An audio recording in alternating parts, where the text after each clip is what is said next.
G'day guys, welcome back. Crusaders versus the Blues, Orange Theory Stadium. The last time the Blues has won was in 2004 when King Carlos himself did it for the Blues. Remember that highlight you've seen when King Carlos runs all the way down in the middle of the field instead of putting the ball down under the goalpost? He walks into the corner and puts the ball down on the sideline. Remember that one? And then he kicks the goal anyway. Remember that one?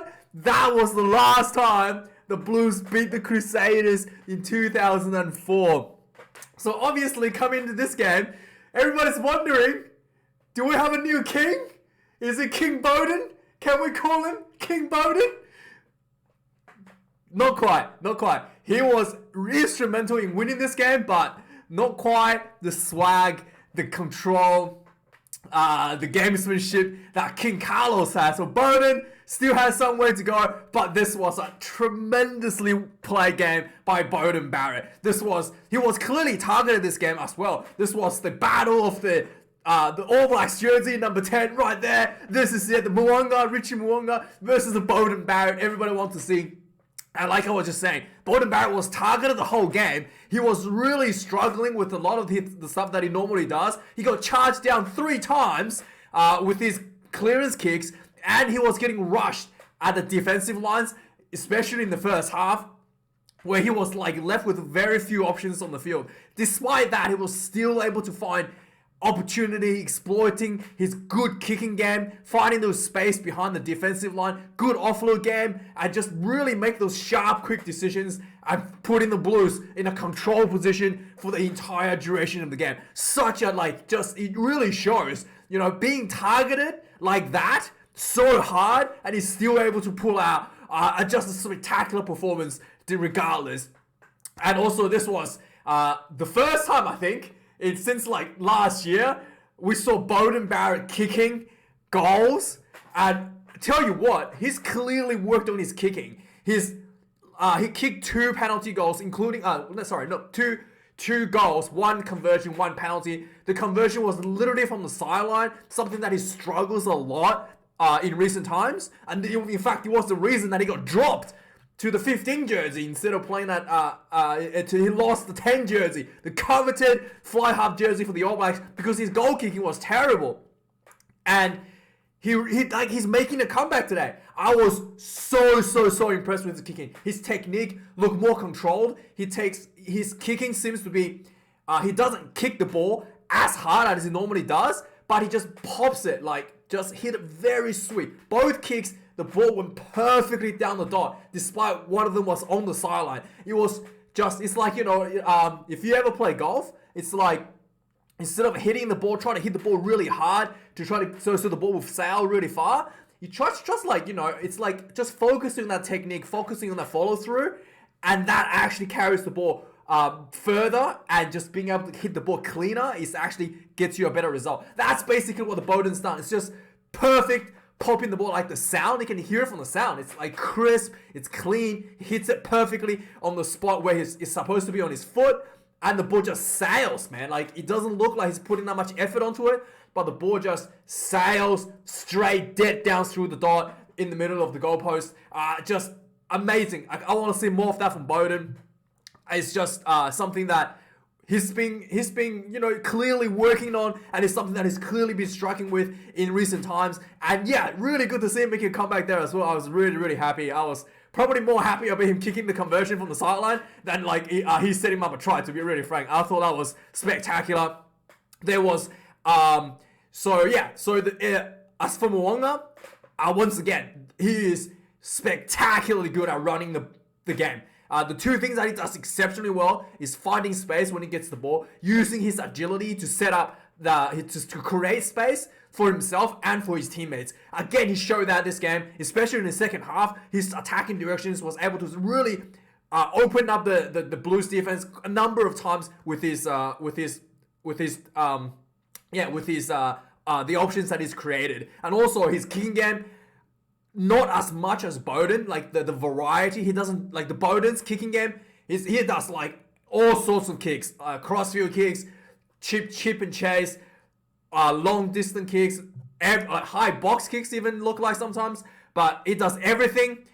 But Richie Mo'unga doesn't do nearly as much variety, but the field kicks that he does is exceptionally well. So Richie Mo'unga is more control player. He knows what he does well, and he does those things exceptionally well. So he kicked a 50-22, and then just when he needed to make those kicks, and his running game, making those space, making those line breaks when he gets the ball is also just exceptionally, like, really dangerous as well. So it's not like Mo'unga's kicking game is not as good as Bowden, but he doesn't kick nearly as much as Bowden. That is the main difference there. So huge game for Mo'unga as well. I really can't say too much about Mo'unga. Maybe one thing, his defense seems to be a little bit off. He let Dalton Papali'i run over him for a try. I mean, sure, Bob Dalton is much bigger than him, but his defense, yeah, it's always something that seems to be a little bit of a selection issue there. If he wants to, it's something that he definitely needs to work on.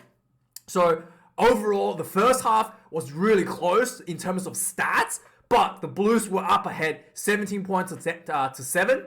They could have been higher as well for the Blues. They had more opportunity to score. They had like a penalty kick where they missed. So the Blues could have been further ahead, despite the overall stats of the game quite close. And it really comes down to game management, to be honest.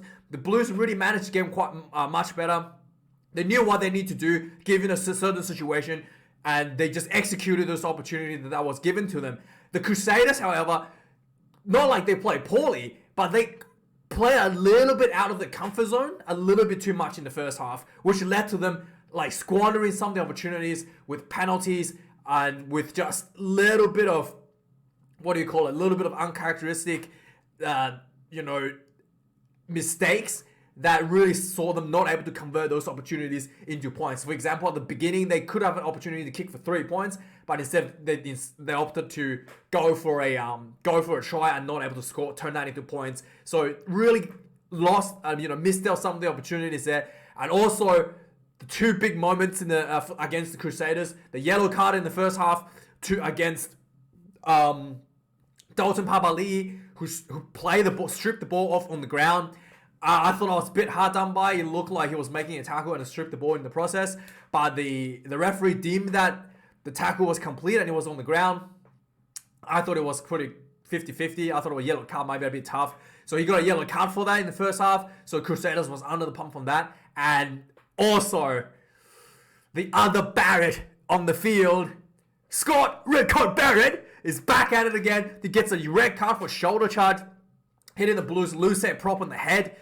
Red card, and then that was really the huge turning points against the Crusaders. The Blues had a lot of momentum following that and was really able to pile quite a few points against the Crusaders as a result. But the Crusaders, the championship team that they are, despite having a person in the bin, despite having a red card, they managed that 20 minutes quite well. So especially in the second half, they literally had, I think, 3 points scored apiece during the red card period. No, it's a bit more than that. But they were like towards the end, like last 10 minutes of the red card or so, they really were in the front foot. They were attacking the Blues, scoring tries against the Blues despite having a player in the bin. Like, I think they scored one try.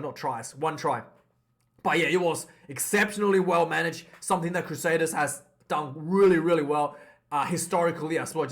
And again, despite that having a player in the bin, and at one point 2 players in the bin, the Crusaders were able to, just kind of fall back a little bit to their basics with those line-out, set up those line-out modes, set up that platform, generate those fast balls on the breakdown, and really was able to hammer the Blues in the second half and almost making a comeback to win the game. It was really close, but the Blues, just that little bit more control, held on. The Blues was really not able to score that much in the second half. Didn't really get that much opportunity. Unlike the Crusaders, was able to repeatedly build pressure in the second half. So let's have a quickly look at the stats, right? So 451 run meters for the Crusaders, 372. So halftime, both teams were around 180.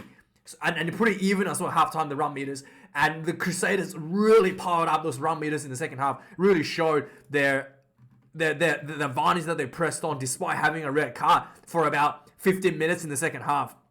The key points here as well. the Crusaders at halftime, 79 tackles to 76, so pretty even tackle count. Missed tackles, 15 for the Crusaders at halftime, 17 for the Blues. So in the second half, the Crusaders only missed 4 tackles, and the Blues missed 7. So the second half as well, Crusaders defense really picked up, unlike the first half performance as well. So the big thing, the lineouts as well. 2 lineouts losses for the Blues in the first half. The Crusaders managed that quite well, despite having both their locks, like, you know, Scott Barrett and Sam Whitelock, like All Blacks locks, injured, and, you know, Scott red carded. They're still able to manage the second half without losing any of the lineouts. I thought that was really, really impressive as well. And then also the Maul as well in the second half still look quite good despite missing some of their key players. And then also the discipline. The halftime, the discipline was 7 penalties against Crusaders to the Blues 3.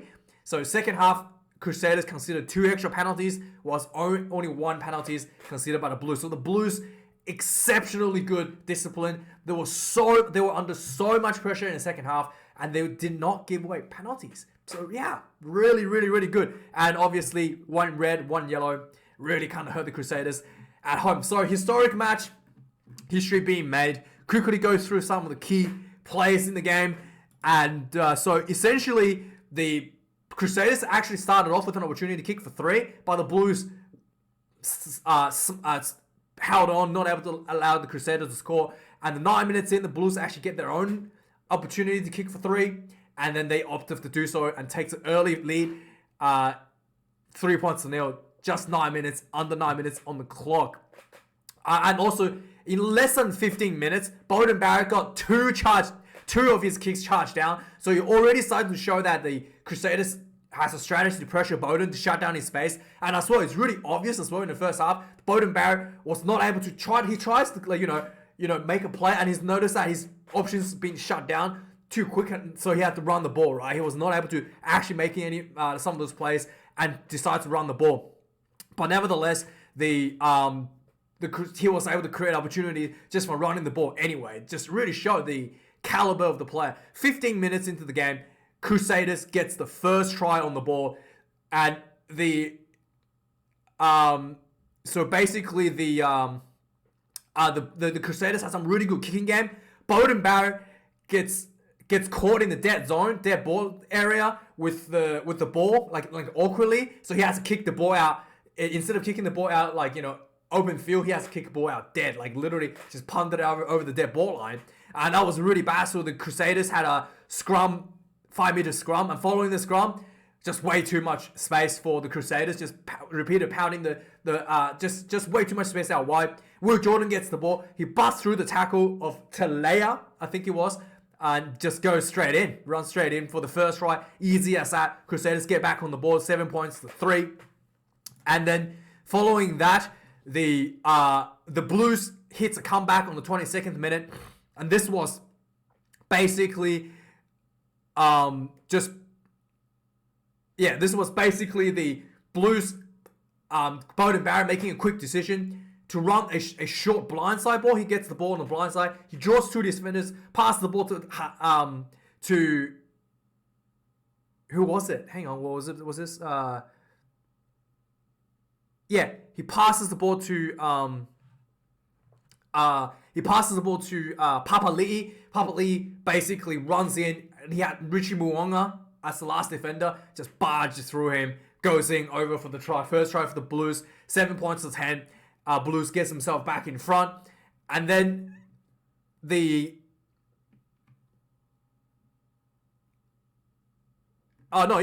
the first. That's actually Christie actually gets through this one. He busts through. Havili gets the first one. So what I just told you was the second try of the Blues, where Beauden draws 2 defenders, quick decision to go to the blind side, draws 2 defenders, pass to Papali'i. Papali'i goes in. So on the 30th minute, Blues gets on the second try before Crusader could make any points for themselves. So halftime score, 17 points to 7.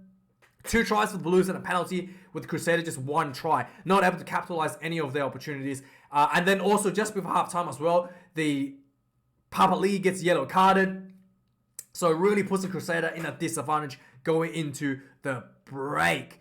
The the second half starts, the Crusaders came out despite having 2 players in the bin. So, yeah, sorry, they came out despite having 1 player in the bin at this point, just hammering the Blues and really show their like dominance as a championship team, and was able to actually secure, I think they built like 12 phases or more than 12 phases, and able to secure themselves a penalty in the kickable range. Kicks it 3, 10 points to 17, straight back onto the board in the second half. So the few minutes later, it's looking like the Crusaders is on the front foot just before Havili is about to come back onto the field. Red card Barrett, gets sent off the field for 20 minutes. So now you're thinking Crusaders having 2 players in the bin for a bit, and then still have like 20 minutes to play for pretty much most of the second half. Are they going to just completely lose the game? The answer is no. So the Blues did try to capitalize this opportunity, really piled on a lot of attacks, and was only able to get 1 try at the beginning, where Eklund, like right away when this penalty was given, they just set up a line out, and then the Maw didn't go through despite having 2 players advantage on the field. The Maw didn't get through, but Eklund on the back of the Maw peels off, just barges himself through the short side and goes in for the 3rd try for the Blues against a 13-man team, the Crusaders. After this, the Crusaders actually get themselves on the front foot despite still having a player down. So on the 52nd minute, the Ethan Blackadder turns the ball over inside his own half, and then Richie Mo'unga immediately turns around, kicks the ball for 50-22. Pinpoint accurate, just absolute magic, and it was sensational. And then the ball gets, the Crusaders plays the ball. There was a nice series of play, nice little offloads from the Crusaders, keeping the ball alive. Eventually, there was just way too much space open out wide. Big pass, just quick hands to the winger. Who was it? Seville Reese gets the ball, runs into the corner, goes in for the try for the Crusaders. Crusaders' 2nd try. So yeah, at this point, the Crusaders clearly has momentum despite having a red card. So this was really, really impressive by the Crusaders. 15-24. The crowd's going wild at this point. And it was just basically the Crusaders start going back to their basics, start just going back to their lineouts, going back to their Maw, and really set up a good structure, good platform for them to build those quick balls, add the breakdowns, and then setting up this space out wide to score their tries. And sure enough, on the 60th minute, Crusaders gets another penalty, and they kick for 3, 18 points to 24, starting close up the gap now. On the 63rd minute, the Blues finally gets a hard-earned penalty. At this point, there's still 2 minutes left on the red card. So I thought the Blues should go in for a try here, but the Blues, really feeling the pressure from the Crusaders, opted to kick for 3. Bowden kicks this one, again, perfectly popped over the sticks, 18 points to 24. And then the Crusaders gets himself back onto the front foot, gets himself back onto the work. 69th minute, the Crusaders, fast and furious, just pounding the Blues try line. Once again, Seville found himself out wide with open space. Just quick ball again to Seville. He runs in, he cuts himself in field, puts the ball down. 23-27. This was a easy kick for Richie Mo'unga. I thought he should have got this one, but he missed the conversion. This was really something that hurt the Crusaders quite a bit, because if he had got this conversion, then all they need is a penalty to win the game. But in the end, the Blues, discipline was pretty good. The Crusaders didn't even get a penalty that was in kickable range, to be fair, towards the end of the game. So with the last 10 minutes left, the Crusaders was absolutely hammering the Blues. So on the 75th minute, it looked like the Crusaders has forced a huge error out of the Blues. Bowden Barrett was in his end zone again, tried to do a clearance kick, and he gets charged down. And then it looked like it was a Crusader and the Blues player going for the ball. And then one of the players pad the ball out. The referee says, made the wrong decision here, says the ball is taken back. And then despite the fact that the ball was charged down, and then there was still like a bit of a just off for the ball in the end zone, he just said it was the Crusaders ball. So Crusaders gets a 5-meter scrum and not able to convert this into points. On the 70, yes, was able to really pound the try line, right? on the 78th minute, after like 3 minutes of pressure from following the scrum, the Crusaders gets the ball out wide, and it was looking exactly like the 2 tries that Sevu Reece just scored. A play out wide open space in front, but this time, instead of Sevu Reece being there, it was a lock. It was a reserve lock, number 19, and he had literally. It was when you're looking at this, you're thinking, it's first thing in your mind was, hey, Sevu Reece, it's not a try for the Crusaders here, but it wasn't. So the big lock starts running for the sideline, and Rieko Ioane sweeps across, makes a tackle with the help of Dalton Papali'i. They tackle him just before try line, and Rieko Ioane rolls him out of the sideline before he can put the ball down. They wraps him up real good. And man, that was close. That was 78th minute. Like, if that was Sevu Reece, that could have been a try. So unlucky for the Crusaders. Yeah, not able to score that, but that was just Blues getting away from a hairline. And then, yeah, finally the Blues runs the clock down. They kick the ball out. The Crusaders had one last opportunity to throw a line out on the 22 meter line. And then, yeah, they pounded the Blues try line, and then eventually Blackadder runs in and knocks the ball on, and it was game over. History being made. King Bowden. Nah, not quite. Let's not get too cocky there. Not too cocky, but Bowden, huge performance. Goal kicking, I was very happy to see, and historic match, very, very entertaining, and yeah. Let me know your thoughts about this game, guys. I really enjoyed this game. I was screaming my head off. And yeah. Thank you for watching this video, guys. Like, comment, and subscribe. Let me know your thoughts. I appreciate you being here. And thanks.